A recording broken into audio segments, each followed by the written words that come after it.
Hey everyone, welcome back to the channel. I know it's been about 2 months since you've last seen me here making a Pixinsight processing video.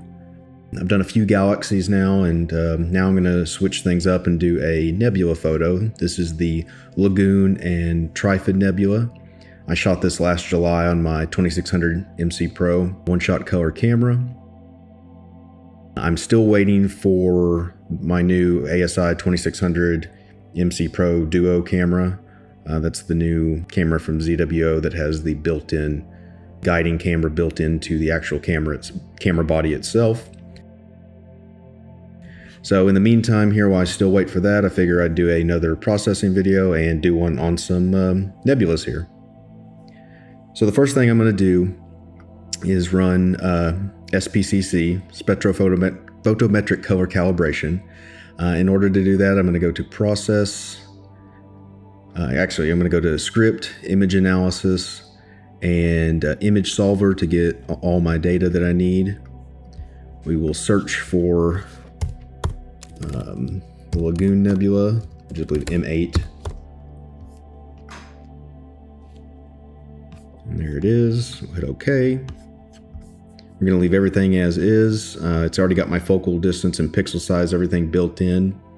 It actually already has all the declination and right-hand ascension and date and time and all that kind of metadata built in. But for whatever reason, and I can't remember why, you have to rerun this to be able to run SPCC. So I'm just going to hit OK.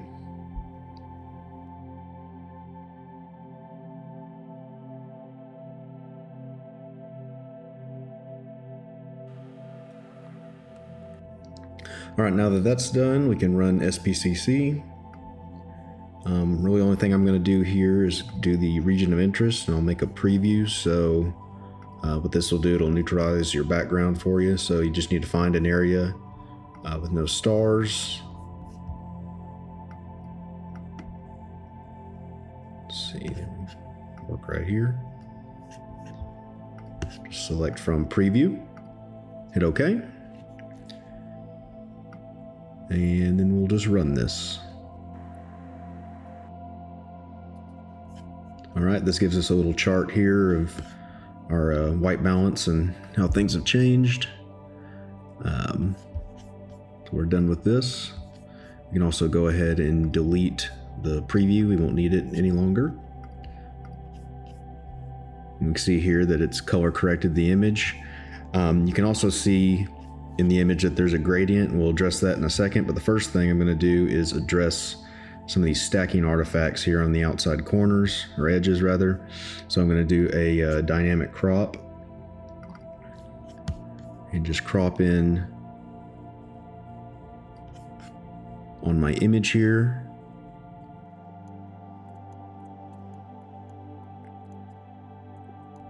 All right, now that I have it cropped, I'm going to fix this gradient here. It's from the light pollution and everything. So I'm going to open up ABE, it's automatic background extractor. I have my function degree set to 1, and under target image correction, I have it set to subtraction, and we're just going, I'll uncheck the discard background model for now, just so I can show you the background model. We'll go ahead and drag and drop that on there. And as you can see here is our extracted background. You see that gradient that was there. We can just go ahead and get rid of that.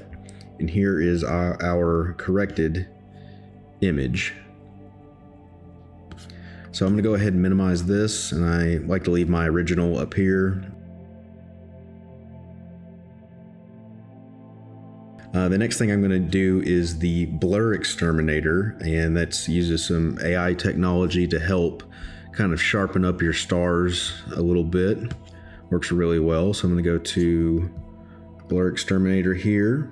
I have this set to automatic PSF, but if you don't want to use that, this works really well. I really can never tell the difference. But if you want to generate your PSF, I'll show you here. We're going to click this here to extract the luminance layer. Give it a little auto stretch here. We're then going to go to Script, Image Analysis, and use the full width half maximum eccentricity tool here. It's a tongue twister. And all you're going to do is hit measure, And what it'll do right here on this medium full width half maximum there, it'll give you your PSF. So we'll let that run. And there we have it. It's going to be 2.570 pixels. So we can just get rid of that. We just remember that number. We'll go back here and go 2.570. There we go. We have our PSF diameter. For this, I've been leaving everything kind of just as is and have had really good results with it. I'm just going to drag and drop it on here. All right, we can see how that's kind of reduced the size of those stars and it sharpened up this kind of the nebula and nebulosity here. So we'll just do a before and after. Again, before and after. It's really cleaned up the image really nicely. The next thing I'm going to do, you can see if I zoom in here, especially in these darker areas, there is some noise here in between the stars.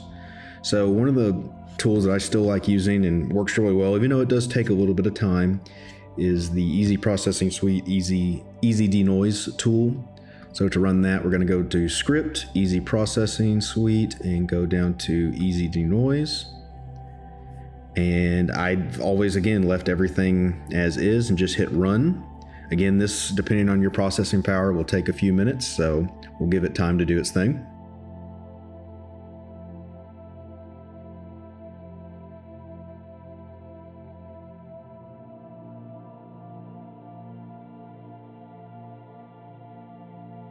All right, now that that's done here, I can exit out of these windows here. And I'll show you kind of the before and after on this as well. You can see how that's cleaned up the noise pretty nicely in the dark areas in between the stars. And I'll just show you a before and after. So here's a before. Here's after. So, all right, the next thing I'm going to do is stretch this image. I'm going to use I'm also going to use the Easy Processing Suite Easy Stretch, or Easy Soft Stretch rather.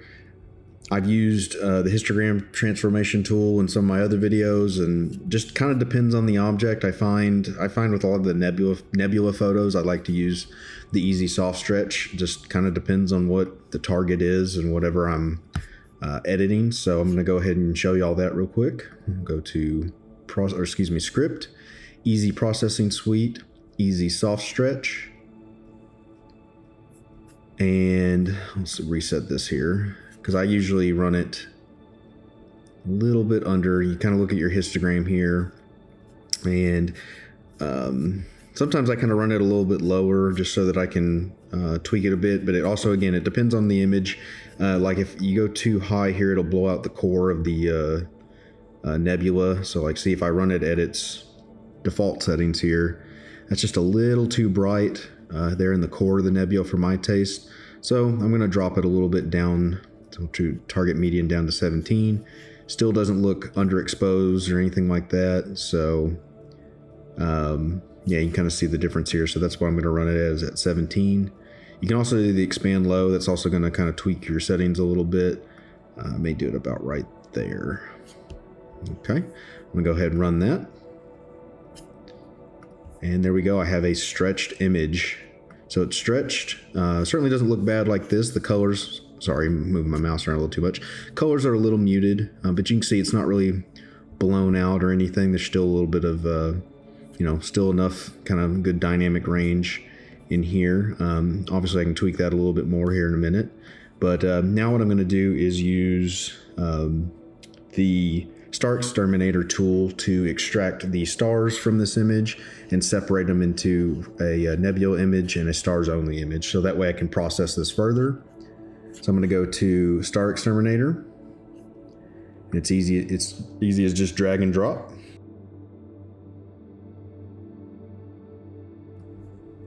All right, as you can see here, that's giving me a nebula only image and the stars only image. So don't get these two mixed together. I'm going to change their identifiers. I'm just going to call this one Nebula.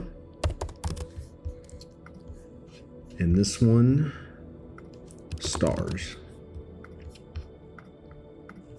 Just going to minimize that for now. The next thing I'm going to use is the SCNR tool. I actually should have probably used this when I had them together, but I'll just have to run the SCNR on this one and this one. What this will do will eliminate, I have the color to remove green. I'm going to drop it down to about 75% here, and that'll help remove the green channel, or rather adjust the colors a little bit without messing with the brightness. So I can see, as you can see here, just drag and drop. And very subtle change here to the blues. You can notice that it just removes a little bit of that green tint to the image. I'll also run the SCNR tool here on the stars image as well. You know what, this one I'll run at 100% so I can remove some of that green tint from the stars. And you can see how that, definitely a much more dramatic change here on the stars image. Again, I'll show you before, after. So minimize that again. Now I'm going to run the curves transformation tool, and what I'm going to do first is boost the saturation of my nebula here. It's got a lot of good color in it, but you can see it's also a little muted. So I'll just click on the preview circle down here. This gives me a preview of the changes that I'll make. I'll make sure I have the saturation button selected. And as you can see here, I can start boosting the colors. Obviously, I can go all the way up here and boost them way too much. And of course, if I click this button down here, it'll reset everything. So again, just with anything, we want to make little small changes. We don't want to put too much into it for now. You can see that's bringing out that blue color here in the Trifid Nebula as well. So I'm going to bring it to about right here, I think. Yeah, that's not overdoing it or anything like that. So we'll go ahead and apply that. You can see if it already placed this preview on here, so we'll go ahead and get rid of that. I'm gonna open Curves tool back up. Now I'm going to, if you notice in the shadows, it looks a little blue. So again, we'll open up my preview. I'm gonna make some of these little pips here to help protect my midtones and my highlights. And I'm selected the blue channel, and I'm going to drop some of this, some of that blue in the shadows. I'm just going to drop it a little bit so that we're not a little too blue in the shadows. I can now go over to green, do the same thing.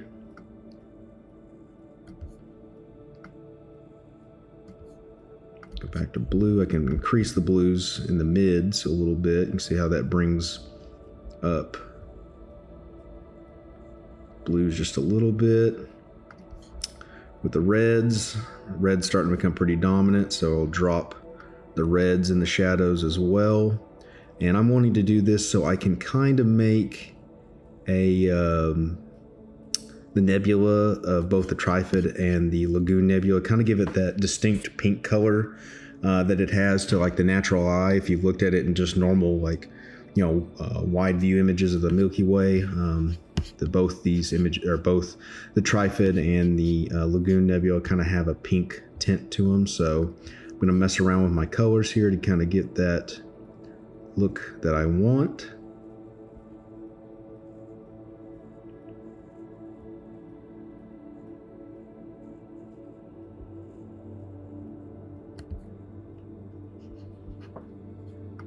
Okay, pretty happy with that here. So we'll click out of the preview.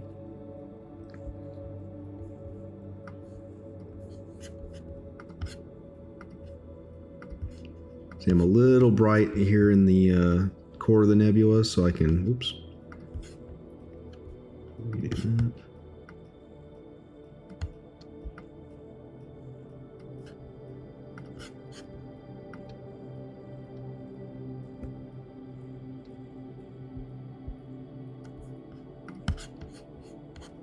All right, you can see I'm a little bright here in the core of the nebula, and I'm just going to adjust my luminance levels just here a little bit.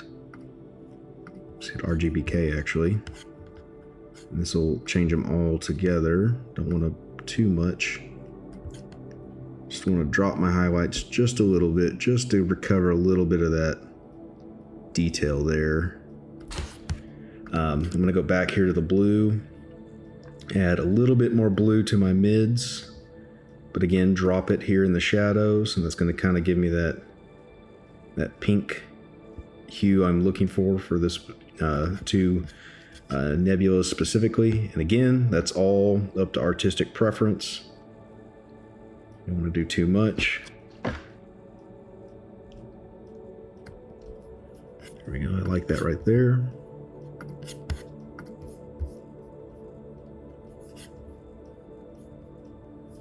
So you can see here, nice good contrast.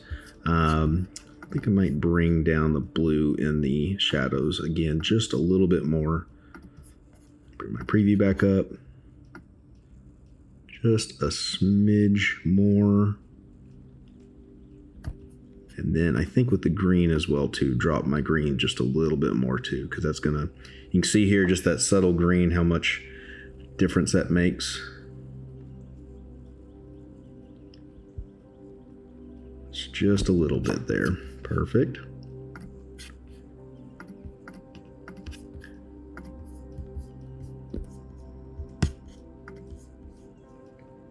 All right, I'm pretty happy with that. Got nice detail here in the core, as well as some detail here in the Trifid Nebula itself. Looks good. So now for the stars, there's really not much I'm going to do with the stars. They've already been made smaller by using the blur exterminator tool earlier. Whoops. So really, I think all I'm going to do here is just add a little bit more saturation to them, just to kind of boost the color in some of these stars. So I'll just bring up the curves tool again. I'll reset it. Bring up my preview window, go to saturation. Again, obviously you can see you can do too much. It's fully boosted.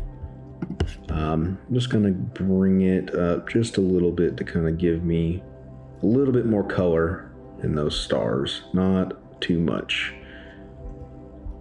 There we go. Might drop the green a little bit. 2.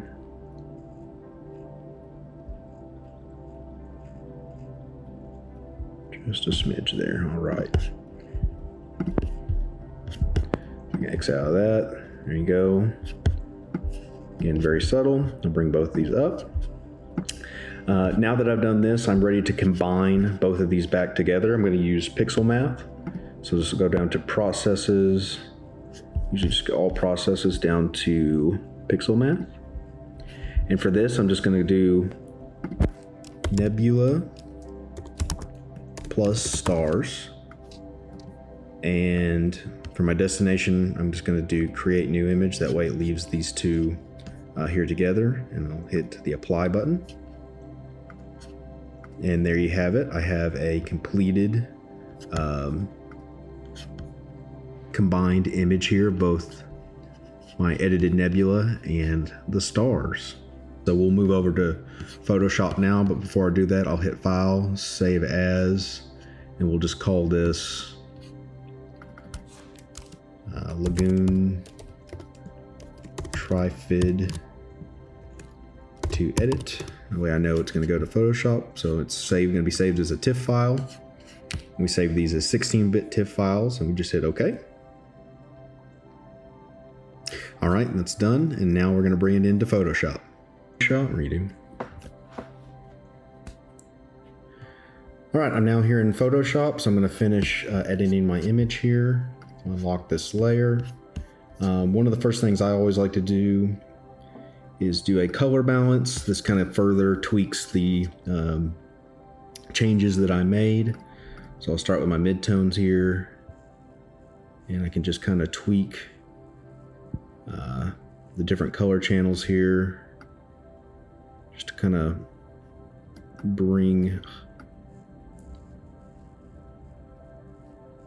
make the image how I want it to kind of be.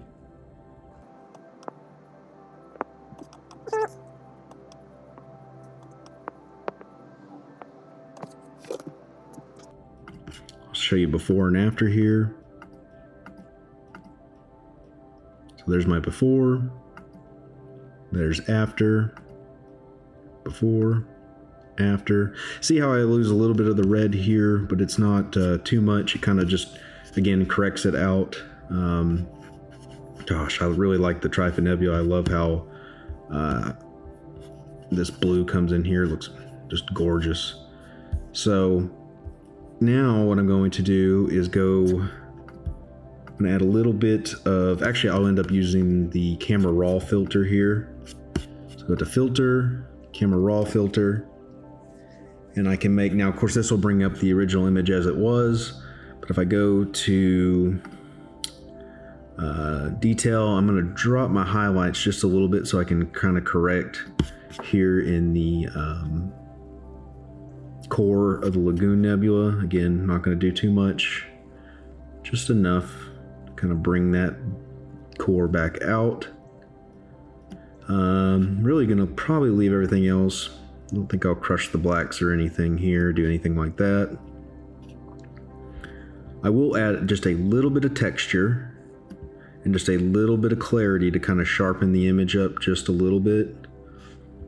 I'm also going to boost my saturation up just a little bit, as well as my vibrance. That'll kind of just make the image pop. Again, too much. We just want to do just a little here. On detail, I actually will also add a little bit of sharpening. I always do 20, and then for noise reduction, I always usually do 20 and 20 as well. It still gives you a nice nice overall picture, but reduces that noise just a little bit further.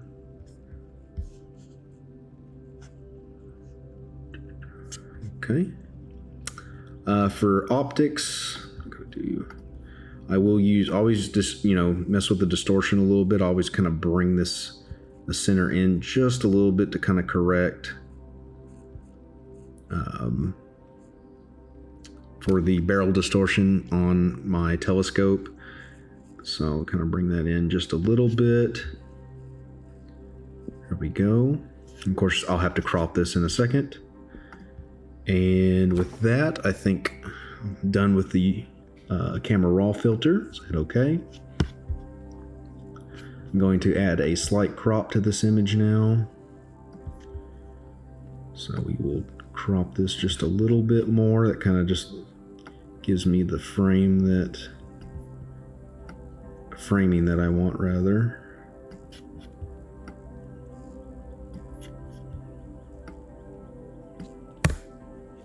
All right, and I think I will, on this color balance here, drop my greens down just a little bit here because it kind of has that green tint to it.